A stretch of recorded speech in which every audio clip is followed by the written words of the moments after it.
Mais la maîtrise de risque, ça ne veut pas dire on va le traduire à zéro. Non, ça veut dire on va le rendre au minimum possible. C'est ça la maîtrise, bien sûr. D'ailleurs, je peux vous donner un exemple très simple. Le risque de panne machine, par exemple, nous avons le risque de, c'est tout à fait normal. Le fait de travailler avec des machines, on peut avoir des risques de panne. Mais comment je peux faire face à ce risque de panne? Par exemple, on va faire des opérations d'entretien et de maintenance de manière périodique. Est-ce que vous avez compris? Donc, finalement, c'est quoi? Lorsqu'on aura des opérations d'entretien et de maintenance, est-ce qu'on aura zéro panne machine? Non, mais je peux avoir un nombre de pannes acceptable. Est-ce que c'est clair? Donc, finalement, le rôle de l'auditeur, c'est quoi? C'est il doit évaluer tout ce processus de management des risques. C'est-à-dire, est-ce que l'entreprise a bien identifié tous les risques éventuels? D'accord? Est-ce que l'entreprise a mis en place toutes les mesures de sécurité qui vont lui permettre de faire face à ces risques? Et est-ce que les risques présents au sein de l'entreprise sont des risques minimums qui peuvent être acceptés par l'administration ou bien par la direction générale de l'entreprise? Est-ce que vous avez compris? D'ailleurs, c'est pourquoi je dis ici, l'audit interne doit évaluer le processus de management des risques. Est-ce que c'est clair? Oui, madame. Oui? On a dit Et qu'ils d'ailleurs, sont s'il dans vous le même plaît, niveau hiérarchique. pardon, Donc, pardon, on a le manager de risque et le contrôleur de gestion et l'auditeur sont dans le même niveau hiérarchique. Alors, comment hein? l'auditeur va contrôler le manager de risque? C'est pas contrôlé. Ce sont des activités complémentaires et interdépendantes, s'il vous plaît. C'est pas ici. Raison de plus, le fait qu'il ne s'agit pas d'une hiérarchie, parce que c'est chacun est là ses prérogatives, s'il vous plaît. Par exemple, le manager de risque, son rôle, c'est quoi? C'est évaluer une cartographie des risques. Et la cartographie des risques, c'est comment je peux répertorier tous les risques éventuels et mettre à côté, bien sûr, comment peut-on les gérer. Le contrôle interne, c'est lui qui va nous donner les mesures de sécurité. S'il vous plaît, moi, je vous donne un exemple très simple. Par exemple, le fait que l'entreprise ait un actif immobilisé. Normalement, il y a le risque de détérioration de cet actif.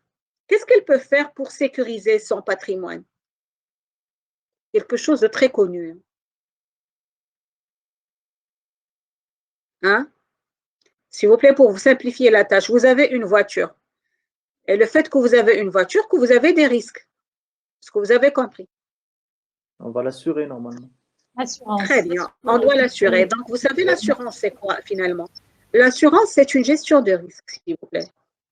Donc, lorsque l'entreprise décide d'assurer son actif, alors, il cherche d'avoir une certaine sécurité. Ça veut dire si jamais le sinistre survient, au moins elle aura des indemnités. Est-ce que vous avez compris ce que je veux dire? La même chose pour sur le plan comptable. Lorsque l'entreprise, par exemple, elle encourt des risques de perte, qu'est-ce qu'elle peut faire? Elle peut provisionner. Lorsqu'on fait de la provision, c'est-à-dire, d'ailleurs, ça vous le savez, par principe de prudence, on provisionne pour faire face à des risques éventuels. Donc, la provision, là, c'est une mesure de sécurité du risque. Vous comprenez ce que je dis? Et donc, vous pouvez imaginer tout ce qui se passe au sein de l'entreprise. Ça se travaille comme ça. D'ailleurs, sans parler d'entreprise, même chez vous, par exemple. Lorsque vous arrivez le soir et vous fermez les fenêtres, vous fermez la porte, pourquoi faire? C'est qu'il y a un risque. Est-ce que vous avez compris? Hein? Oui, madame. C'est-à-dire, s'il n'y a pas de risque de vol, par exemple, le risque, je dirais, d'agression, on peut rester toutes, par exemple, bien tous, nos portes ouvertes. Est-ce que vous avez compris? Donc, vous savez qu'il y a des choses qu'on fait en pratique, on ne se rend pas compte. Mais maintenant, on cherche juste à leur donner, si vous voulez, une qualification qui est académique et qui est convenable. C'est ça ce que j'aimerais. C'est pourquoi je vous dis, essayez de banaliser la chose, essayez d'imaginer parce que c'est comme ça que vous allez bien comprendre. Est-ce que c'est clair? Donc, je vous donne un exemple encore très simple.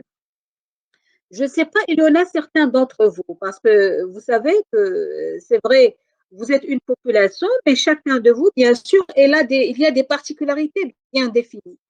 Donc, il y en a certains d'entre vous, par exemple, qui ne peuvent pas être au-delà de 8 heures ou bien de 20 heures soir à la rue. C'est possible. Vous suivez avec moi? Oui, Parce qu'il y a, par exemple, des parents qui fixent l'heure de 20 heures, qu'on fixe, pour entrer à la maison. Donc, vous savez que lorsqu'on vous dit il faut entrer avant 20 heures, au plus tard 20 heures, c'est une mesure de sécurité, c'est un contrôle interne. D'ailleurs, il y avait une étudiante tout à l'heure qui m'a dit qu'on doit respecter une réglementation. La même chose, chaque domicile, par exemple, chacun d'entre vous, alors vous avez un règlement interne. C'est vrai qu'il n'est pas formalisé, mais qu'il est implicite. Vous avez l'habitude de le vivre. Par exemple, une famille qui déjeune absolument à 13 heures. Il y en a d'autres qui peuvent ne pas déjeuner. Est-ce que vous avez compris? À n'importe quelle heure. Donc, il y a des pratiques dans notre vie quotidienne qu'on doit respecter de manière implicite. Ça, c'est quoi? C'est le contrôle interne. C'est-à-dire, c'est un ensemble d'habitudes, de comportements qui deviennent pour nous des règles qu'on doit les respecter, d'accord? Pour pouvoir, si vous voulez, rester de manière sereine. La même chose pour l'entreprise. Donc, l'entreprise, elle doit se fixer un règlement en interne qui va lui permettre de quoi? De maîtriser tout le processus de sa gestion. C'est quoi, bien sûr, ce processus? C'est le management des risques, le contrôle interne et par là même l'audit interne qui va nous dire est-ce que le management des risques fonctionne bien et est-ce que le contrôle interne fonctionne bien? Parce que c'est l'auditeur qui a le droit de les évaluer. D'accord? Même s'il se trouve bien sûr dans une relation fonctionnelle, ce n'est pas une relation hiérarchique. D'accord? Mais si vous voulez, il est protégé par les normes. D'ailleurs, moi, je peux vous dire juste une petite information sur le plan pratique, c'est la même compétence. C'est-à-dire que la personne, les auditeur interne, c'est la même personne qui peut être contrôleur interne, c'est la même personne qui peut être un manager des risques. D'ailleurs, qu'il y a des boîtes et surtout les banques. Toutes les banques au Maroc ont confirmé les compétences. Madame, s'il vous plaît, on ne vous entend pas. Bien. Donc, je répète, c'est-à-dire sur le plan pratique, je dis que la personne ou bien la compétence qui peut être un auditeur interne, c'est elle-même qui peut être un contrôleur interne et c'est elle-même qui peut être un manager de risque. Normalement, ce sont les lauréats du master CCA ou bien de lauréats de l'audit et contrôle de gestion. Est-ce que c'est clair? C'est bon jusqu'ici? Madame, s'il vous plaît, on ne vous entend Oui. pas. Pourquoi? Pour l'audit. Les deux sessions, s'il vous plaît. Pour les deux sessions, vous ne m'entendez pas? Non. Non, madame, On vous entend, madame. Si, madame, on vous entend. Claire, madame. S'il vous plaît, j'ai rien compris. Donc, est-ce que vous m'entendez ou vous ne m'entendez pas? Oui, on vous entend, madame.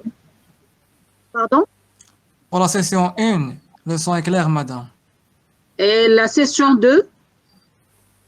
Oui, Oui, vous m'entendez? oui. Très bien. Donc, voilà, je pense juste qu'il y a un petit problème. Dites-moi, est-ce que c'est bon jusqu'ici, s'il vous plaît? Est-ce que vous avez des questions? Ah oui? Dans le cas de pointage, pour l'audit lui-même, qui va lui contrôler le pointage? Bon, s'il vous plaît. D'ailleurs, je tiens. C'est bon, c'est une bonne question. N'oubliez pas que l'auditeur, il y a ici deux situations. S'il s'agit d'un audit interne, un auditeur interne, là, c'est un salarié. S'il vous plaît, lorsqu'il est un salarié, ça veut dire une obligation, si vous voulez, de subordination vis-à-vis de la direction générale. Est-ce que vous avez compris? Mais attention, ici, on ne peut pas aller jusqu'à ce point. On a le code de déontologie. On a parlé d'intégrité, on a parlé d'éthique. D'accord? Donc, ça ne veut rien dire qu'un auditeur, même s'il s'agit d'un auditeur interne, dans la plupart des cas déjà, quand une grande boîte, un auditeur, c'est un comité d'audit. C'est-à-dire, vous avez plusieurs auditeurs qui sont chapeautés par un auditeur senior, là, ou le chef. Est-ce que vous avez compris? Maintenant, si on suppose qu'il y a un seul auditeur et lui-même, il ne respecte pas la réglementation, là, ça va porter atteinte à son intégrité à lui. Est-ce que vous avez compris? Là, on ne peut pas tolérer un auditeur interne, le fait qu'il est interne, le fait qu'il est, c'est-à-dire qu'il a cette prérogative-là, qu'il va se permettre d'être absent tous les jours et ainsi de suite. Donc ça, c'est pas possible. C'est dans la direction générale. Deuxième cas, le cas de l'audit externe. N'oubliez pas que l'audit externe, c'est un audit contractuel. Donc, vous avez un contrat avec le mandataire. Le fait de ne pas respecter votre ou bien les clauses du contrat, alors vous risquez de ne pas avoir votre rémunération. Est-ce que vous avez compris, s'il vous plaît? Hein? C'est bon? Oui, madame. Voilà, c'est-à-dire, c'est vrai qu'on peut avoir ces cas extrêmes. Vous avez tout à fait raison. Mais là, on ne va pas impliquer la mauvaise foi. Là, on suppose que l'auditeur, il va faire son travail en bonne et due forme. Est-ce que c'est clair? Et d'ailleurs, pour le cas du pointage, je vais un exemple. Parce que n'oubliez pas que le pointage, c'est vrai que l'auditeur va contrôler, mais ça n'empêche, d'abord, là, c'est les systèmes d'information. Tout est informatisé, le fait que le système de pointage lui-même est informatisé, donc il se peut que le directeur général, il peut surveiller la présence lui-même. N'oubliez pas qu'il y a le contrôleur de gestion, parce que c'est le contrôleur de gestion qui va fixer les normes acceptables. Le contrôleur de gestion, on peut tolérer 2 absences par semaine. Le contrôleur de gestion, il a posé la norme. D'accord? Ça veut dire quand on a dépassé 2 absences, automatiquement, le contrôleur de gestion va être averti. Pourquoi? Parce que dans ce cas, on aura un risque au niveau de déroulement normal des opérations. Donc, le manager des risques aussi, il est averti. Donc, dans la réalité, c'est vrai que ceci, ce n'est pas donné à toutes les entreprises, mais je parle que dans les grandes boîtes où moi, je peux avoir toutes ces compétences-là. Dans les grandes boîtes, je répète, il faut l'organigramme à côté de la direction générale. On dit le contrôleur de gestion. J'ai l'auditeur interne, j'ai le contrôleur interne et j'ai le manager de risque. D'accord? Donc, ce sont des compétences de top management ou bien ce qu'on appelle les compétences d'état-major. C'est-à-dire, d'état-major, ils sont là pour essayer de superviser tout ce qui se passe au sein de l'entreprise. Si vous voulez, des unités de veille. D'accord? Voilà. C'est bon jusqu'ici? Ça va? Oui, madame. Très bien. Voilà. Donc, toujours, si vous voulez, ça rejoint ce que nous avons vu. L'audit interne doit aider l'organisation. Regardez bien, ça résume ce que j'ai dit. En identifiant et en évaluant les risques significatifs et contribuer à l'amélioration des systèmes de management des risques et de contrôle. Ça veut dire quoi? Ça veut dire si, par exemple, l'auditeur constate qu'il y a une insuffisance au niveau de l'organisation qui va entraîner une augmentation d'un risque ou bien un risque qui est mal évalué. Je vous donne un exemple très simple. Si je prends par exemple le cas des banques, au niveau des cas des banques, vous savez, le fait d'avoir des coffres forts, par exemple, vous suivez avec moi, le fait d'avoir des coffres forts blindés, normalement, pourquoi faire? C'est pour protéger l'argent. Vous suivez avec moi? Oui, madame. Oui, madame, oui. Très bien. Donc, s'il vous plaît, s'il n'y a pas de risque de vol, on n'aura pas besoin d'avoir des investissements dans ces coffres forts. Donc, il se peut que l'auditeur, par exemple, il constate que la banque a certes des coffres forts, mais ils ne sont pas, par exemple, trop sophistiqués. C'est-à-dire, on peut avoir des modalités trop sophistiquées, par exemple, avec des codes et ainsi de suite. Dans ce cas, elle peut dire qu'on pourra améliorer le système de gestion des risques. D'ailleurs, ça aussi, vous pouvez le comprendre. Le fait, par exemple, le transport ou bien le transfert d'argent, il se fait dans des moyens de transport qui sont bien spécifiques. Pourquoi? Là aussi, pour éviter le risque. D'accord? Donc, lorsque vous constatez ceci, l'auditeur, qu'est-ce qu'il fait? Il va évaluer le management des risques pour dire à l'entreprise, est-ce que tous les risques, ils étaient bien évalués? Comment on va évaluer les risques? Normalement, nous avons deux outils. C'est leur fréquence, il peut se répéter combien de fois, et leur gravité, c'est-à-dire si jamais il y aurait ce risque, combien il va coûter à l'entreprise. Et ça, par exemple, je dirais dans tous les domaines d'activité. Je peux vous donner un exemple très simple. Lorsque je prends par exemple juste le travail d'un comptable, le comptable, qu'est-ce qu'il fait? Il passe les écritures comptables. L'auditeur, lorsqu'il va vérifier la comptabilité, il a constaté qu'il y a un risque d'erreur élevé. Je dis bien risque d'erreur. Ça veut dire, c'est pas le comptable, il commet des fraudes, mais il se trompe. Par exemple, il utilise un compte au lieu d'un autre compte. Il utilise le numéro d'un compte au lieu d'un autre compte. Dans ce cas, l'auditeur, qu'est-ce qu'il va faire? Il va dire, attention, il y a le risque d'erreur. Donc, qu'est-ce qu'il peut donner comme recommandation? Peut-être il va demander que ce comptable a besoin d'une formation. Est-ce que vous avez compris? Donc, lorsqu'on va faire la formation pour ce comptable, qu'est-ce qu'on cherche à faire? On cherche bien sûr à réduire le risque. Mais est-ce que le risque d'erreur va devenir égal à zéro? Le risque est toujours là. Est-ce que vous avez compris?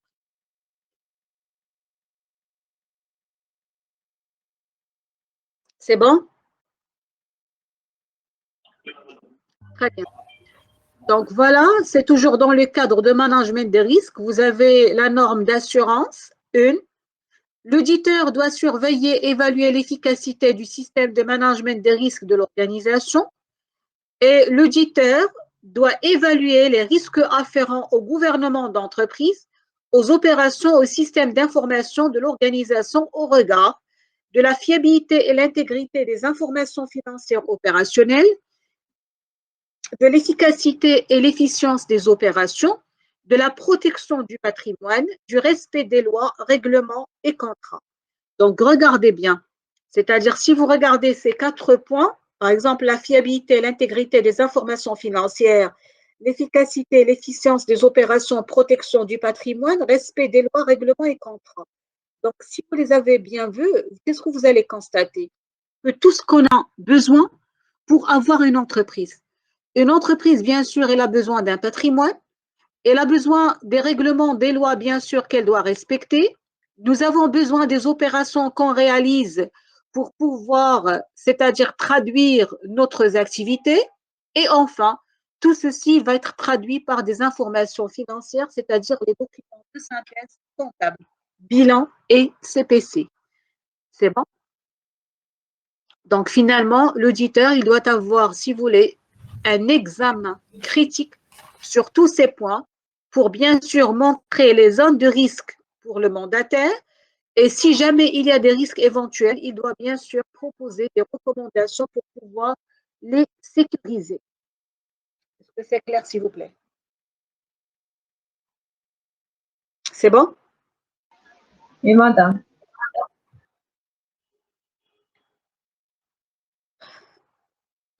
Toujours dans le cadre du management des risques, mais ici, on va passer à la norme de conseil.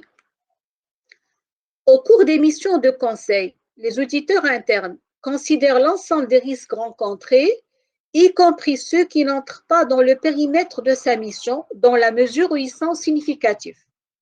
Qu'est-ce que ça veut dire? Si vous voulez, dans la mission d'assurance, d'ailleurs, nous avons vu en termes de qualification que l'auditeur n'a pas le droit d'auditer les opérations dont il était responsable.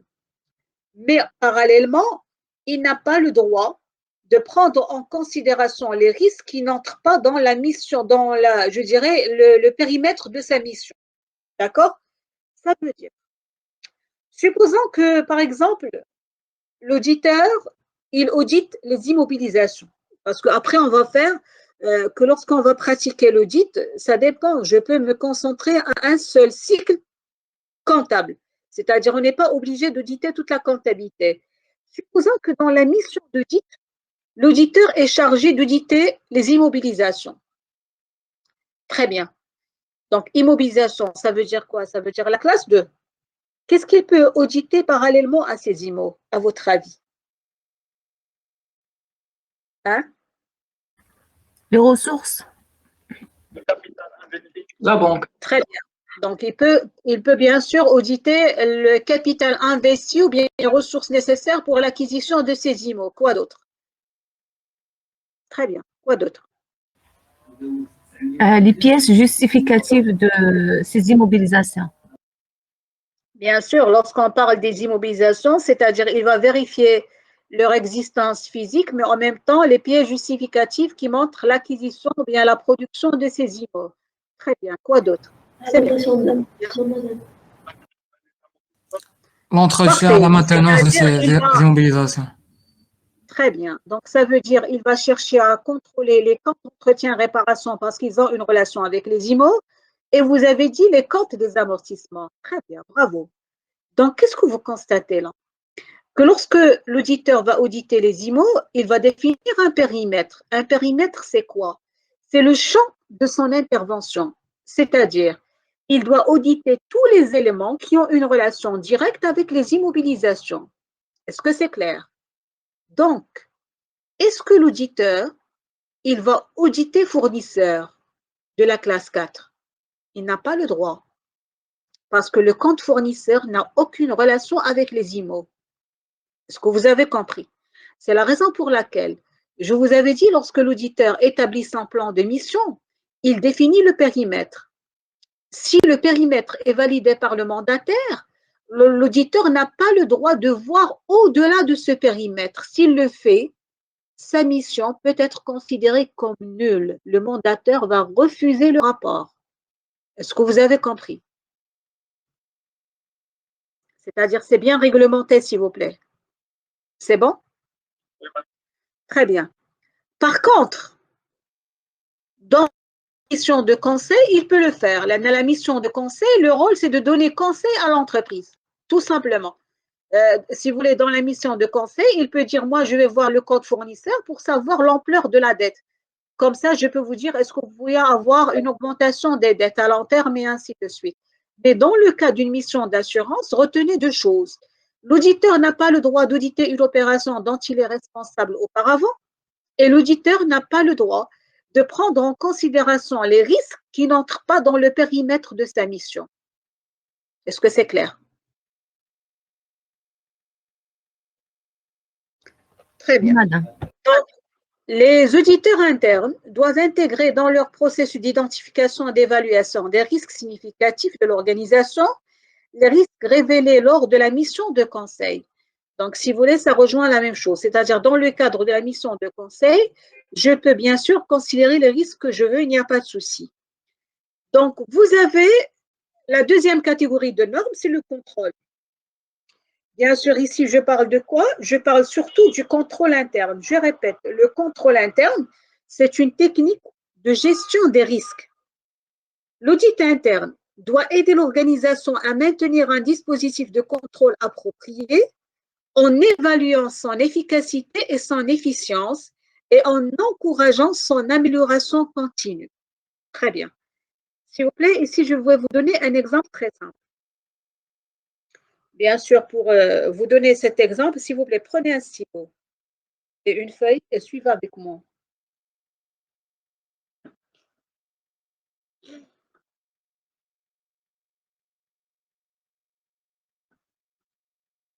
Bien. Normalement, si vous voulez, sur le plan opérationnel, vous savez que le rôle de la fonction approvisionnement, normalement, c'est acheter. C'est ça? L'achat est quoi d'autre? Parce que si je vais définir l'entreprise, je peux dire l'entreprise est un ensemble de fonctions. Chaque fonction a ses propres objectifs, mais ces objectifs doivent converger vers l'objectif général de l'entreprise. Est-ce que c'est clair? Donc maintenant, ça dépend des activités. C'est-à-dire, si je prends le cas d'une entreprise industrielle, je peux dire que je vais trouver, par exemple, la direction générale. Après, je peux trouver les fonctions opérationnelles, par exemple la fonction marketing, la fonction production, la fonction approvisionnement et la fonction administrative et financière. Très bien. Chaque fonction, normalement, elle a un rôle. Si je vous dis maintenant, donnez-moi le rôle de la fonction approvisionnement, qu'est-ce qu'elle doit faire? La vérification de la qualité de la matière première. Gérer les stocks. Très bien. Vous avez achat et gestion des stocks. Voilà. Très bien. Vous notez ça, s'il vous plaît. L'approvisionnement, normalement, il a deux objectifs. Réaliser des achats et gérer le stock. D'ailleurs, c'est la raison pour laquelle dans l'approvisionnement, on trouve deux services, le service achat et le service gestion des stocks. Très bien. Normalement, lorsque je parle si vous voulez, d'une procédure, il décrit le cheminement pour qu'une opération se réalise au sein de l'entreprise. Par exemple, supposons que nous avons une opération d'achat. Très bien. Donc, pour éviter des risques, c'est-à-dire, je vais commencer par les risques. Le risque de quoi? D'avoir un achat inutile. Le risque d'avoir un achat avec un prix cher. Le risque de choisir un mauvais fournisseur. Donc, regardez bien, pour éviter tous ces risques, l'entreprise, elle doit poser une procédure d'achat. Donc, la procédure d'achat, c'est du contrôle interne. C'est quoi une procédure d'achat? C'est-à-dire, vous avez de manière formalisée comment un achat se concrétise au sein de l'entreprise. Vous suivez avec moi? Parce qu'ici, on ne peut pas travailler aléatoirement. Par exemple, moi, je suis chef d'atelier. J'ai besoin de pièces. Est-ce que je peux aller moi-même et acheter des pièces? Ou bien je vais demander à la trésorerie de me donner l'argent pour acheter ces pièces? Non, les entreprises ne fonctionnent pas comme ça. Vous avez un process à respecter et vous avez des procédures qui doivent être respectées. Ces procédures, c'est ce qui représente le contrôle interne de l'entreprise. Très bien. Est-ce que vous avez compris? C'est bon? Très bien. Suivez avec moi, s'il vous plaît, vous notez ça. Moi, je vais vous donner un exemple de procédure, c'est-à-dire comment on va réaliser un achat. En général, le service qui a un besoin. Par exemple, moi, je suis un atelier, j'ai un besoin de matières premières.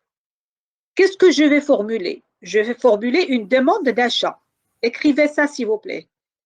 Donc, premier papier, demande d'achat. Bien sûr, cette demande d'achat, elle va passer à qui? Elle doit passer à la fonction approvisionnement. Très bien. La fonction approvisionnement, qu'est-ce qu'il va faire? Avant de valider la demande, qu'est-ce qu'on doit faire à votre avis? Réfléchissez un On peu. vérifie la disponibilité de la demande dans le stock. Parfait. On va vérifier est-ce que nous avons la matière demandée dans le stock. Très bien. Donc, si par exemple, on n'a pas cette matière, il faut avoir des seuils. Dans la pratique, si l'achat est d'un montant bien donné, on peut donner le pouvoir au directeur d'approvisionnement de valider. Si l'achat dépasse un montant, on peut demander la signature du contrôleur de gestion. Si l'achat est d'un montant important, on peut exiger la validation de la direction générale. Chaque entreprise, bien sûr, a des normes. D'accord?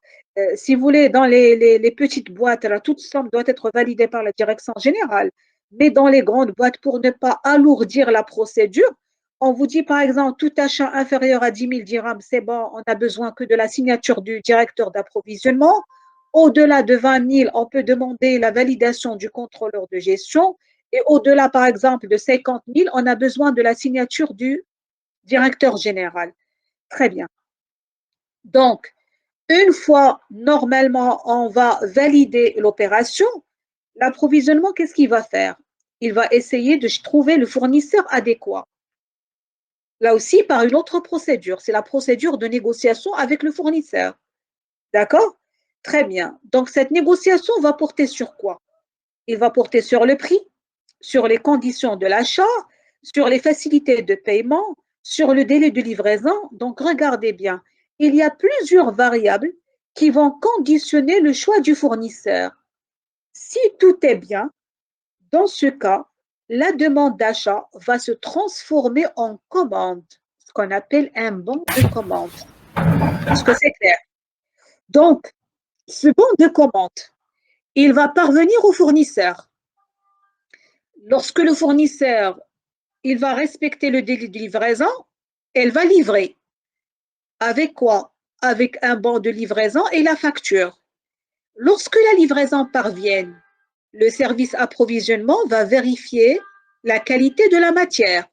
Est-ce que vraiment c'est la matière commandée? Qu'est-ce qu'il va signer? Un bon de réception. Donc finalement, regardez la procédure. À partir d'une demande d'achat, je vais avoir un bon de commande, un bon de livraison, un bon de réception et une facture. Donc finalement, le comptable, pour passer l'écriture, il a sous tous ces documents-là. C'est-à-dire, il doit avoir tous ces documents. Pourquoi? Pour faire un rapprochement entre eux et pour voir est-ce qu'il y a une conformité. Est-ce que c'est clair? Donc, lorsque l'opération passe en comptabilité, on dit ça y est, l'opération est réalisée et donc tout a été respecté au niveau de la procédure. C'est bon? Donc, ça, si vous voulez, c'est au niveau du règlement interne. Supposons maintenant qu'on fait l'audit des achats. L'auditeur constate la chose suivante. C'est que c'est vrai, l'atelier, il a fait la demande, il est passé à l'approvisionnement, l'approvisionnement, il a lancé un bon de commande. Quelle est l'irrégularité ici, à votre avis? Si vous avez bien suivi avec moi, vous allez me répondre. Donc, je répète, lorsque l'auditeur vérifie l'opération, qu'est-ce qu'il constate? L'atelier a fait une demande, l'approvisionnement a transformé la demande en bon de commande et on a terminé le processus. On n'a pas vérifié si On n'a pas Très bien. reçu la. Voilà, bravo. Très bien. C'est-à-dire l'anomalie que vous allez dire, c'est quoi? C'est que l'approvisionnement, il a passé de la demande au bon de commande sans vérification du stock. Est-ce que c'est clair? Il y a l'anomalie. C'est ce que j'appelle l'évaluation de l'efficacité et l'efficience du dispositif de contrôle. Donc, qu'est-ce qu'il va dire? Automatiquement, dans sa recommandation, il va dire que l'approvisionnement n'a pas respecté un élément de la procédure, donc ceci doit être revu pour les opérations ultérieures. Est-ce que vous avez vu comment on audite dans la réalité? D'accord? Mais bien sûr, l'auditeur, pour qu'il vérifie ça et le dit, il doit disposer de la procédure qui nous dit qu'il faut vérifier le stock avant. Est-ce que c'est clair? L'auditeur travaille avec des documents. C'est-à-dire, s'il n'y a pas de document ou bien s'il n'y a pas de procédure d'achat, c'est-à-dire l'auditeur entre pour auditer, mais il demande, on lui dit, il n'y a pas de procédure d'achat, mais qu'il nage carrément. Dans ce cas, l'auditeur ne peut rien faire. Tout ce qu'il peut dire, c'est qu'il faut mettre en place une procédure d'achat. Est-ce que c'est clair, s'il vous plaît? S'il vous plaît, c'est juste des exemples pour vous expliquer les normes, mais tout ça, on va les voir en détail après, dans des cas pratiques. C'est clair? Ça va? Oui, madame. Très bien. Donc, voilà. Madame, excusez-moi. Oui? Oui. L'auditeur, quand il détecte un dysfonctionnement ou un problème au niveau de la gestion, est-ce que ça s'appelle un point d'audit? Bien sûr, c'est un point d'audit. Est-ce que vous avez compris? Bien sûr. Parce que ici, c'est vrai, seulement la seule chose qu'il doit respecter, c'est que ça doit entrer dans le plan de sa mission. Est-ce que vous avez compris? Je vous donne un exemple très simple. Supposons que j'audite la fonction approvisionnement. Et parallèlement à ma mission, j'ai constaté qu'il y a des dysfonctionnements au niveau du marketing. Et là, je n'ai pas intérêt à le dire parce que ça n'entre pas dans le périmètre de ma mission. Donc, ce n'est pas un point d'audit pour moi. Les points d'audit pour moi, c'est les points qui entrent dans mon champ d'intervention pour le moment. D'ailleurs, s'il vous plaît, ceci, on va bien l'expliquer lorsqu'on va étudier la démarche. Comment ça se fait? Je peux vous donner une idée. Par exemple, je reçois un mandat. Par exemple, une entreprise me dit, on vous demande d'auditer une fonction telle. Dans ce cas, qu'est-ce que je dois préparer? Je dois préparer ce que j'appelle un plan de mission. C'est-à-dire, j'aurai besoin de quoi comme document? J'aurai besoin de quoi comme information? Et comment je peux réaliser ma mission sur le terrain? C'est-à-dire, quels sont les services que je dois auditer et quelles sont les personnes que je dois interviewer, par exemple. Est-ce que c'est clair? Normalement, ce plan de mission, ça doit être écrit et il remonte au mandataire. Si le mandataire le valide, il se transforme en point d'audit. Est-ce que c'est clair? Si le mandataire ne le valide pas, c'est sans droit parce qu'on travaille pour le mandataire. Il peut par exemple me dire, vous aurez telle chose, mais celle-là, vous ne l'aurez pas. Ici, bien sûr, je n'ai pas le droit de dire non. Sauf si je constate qu'en l'absence de cette information ou bien en l'absence de ces documents, je ne pourrai pas formuler mon opinion. Dans ce cas, bien sûr, on pourra refuser la mission. Est-ce que c'est clair? D'accord? Madame, Très bien. Oui? une question par rapport à l'approvisionnement lorsqu'il termine sa procédure de l'achat.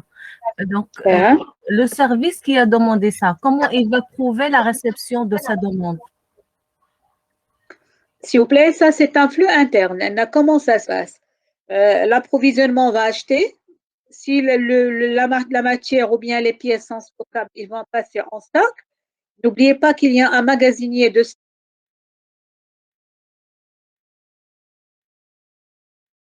Vous avez une fiche et automatiquement, la commande est parvenue. Qu'est-ce qu'il va faire? Il va faire sortir ça du stock. Et lorsque le service reçoit, c'est-à-dire sa demande, il doit signer aussi un papier. Mais dans ce cas, ce sont des flux en interne. C'est une documentation en interne. Est-ce que c'est clair? Parce que n'oubliez pas que la traçabilité doit exister. Tu as raison, parce que si l'approvisionnement ne reçoit pas, c'est-à-dire l'objet de sa demande, qu'est-ce qu'on risque là? On risque parfois le détournement des achats. On achète, on vend en noir, par exemple. On risque le détournement de fonds. La réalité. D'accord? C'est le cas, par exemple, des achats fictifs ou bien des achats sans objet. On va imaginer un achat, mais l'achat, et automatiquement, c'est pour une autre raison, c'est pour une raison de fraude comptable et financière. Dans la réalité. Est-ce que vous avez compris? Mais normalement, lorsqu'on a un auditeur interne et nous avons un contrôleur de gestion qui va assurer le suivi, alors tout ça est contrôlé. C'est-à-dire à partir de la formulation de la demande jusqu'à la réception de l'achat, jusqu'à ce qu'on a fait avec cet achat. Une fois que je reçois la matière, je dois produire les produits finis et ainsi de suite. C'est-à-dire je vais contrôler l'activité de l'atelier. Est-ce que c'est clair? D'ailleurs, ici, pour une raison pédagogique, c'est comme des exemples coupés, mais dans la réalité, là, c'est une chaîne. Est-ce que vous avez compris? C'est-à-dire l'atelier, il va exprimer un besoin, on va acheter, on va lui fournir ce qu'il a demandé. Alors, n'oubliez pas qu'il y a la suite. C'est que l'atelier, avec cette matière, est-ce qu'il a utilisé entièrement? Il a utilisé une partie? Est-ce que vraiment la quantité qu'on a reçue de produits finis à consommer toute cette matière? Sinon, est-ce que l'atelier a fait des opérations de détournement et ainsi de suite? Un problème de gaspillage. Donc, vous avez pas mal d'anomalies. D'accord? Très bien. Est-ce que vous avez des questions, s'il vous plaît? C'est bon? Oui, madame. Ça va? Oui, madame. Très bien. Donc, s'il vous plaît, je pense qu'on va s'arrêter là. Allah yalikum, s'il vous plaît, pour demain matin, je ne serai pas disponible. J'ai une soutenance de doctorat. Donc, s'il vous plaît, je vais vous fixer avec vous à une séance de rattrapage ultérieurement. Donc, on peut la faire samedi. Je ne pense pas qu'il y aura un problème là. Hein? On peut choisir normalement. Je m'adresse, s'il vous plaît, je m'adresse à la déléguée. D'ailleurs, aux délégués des deux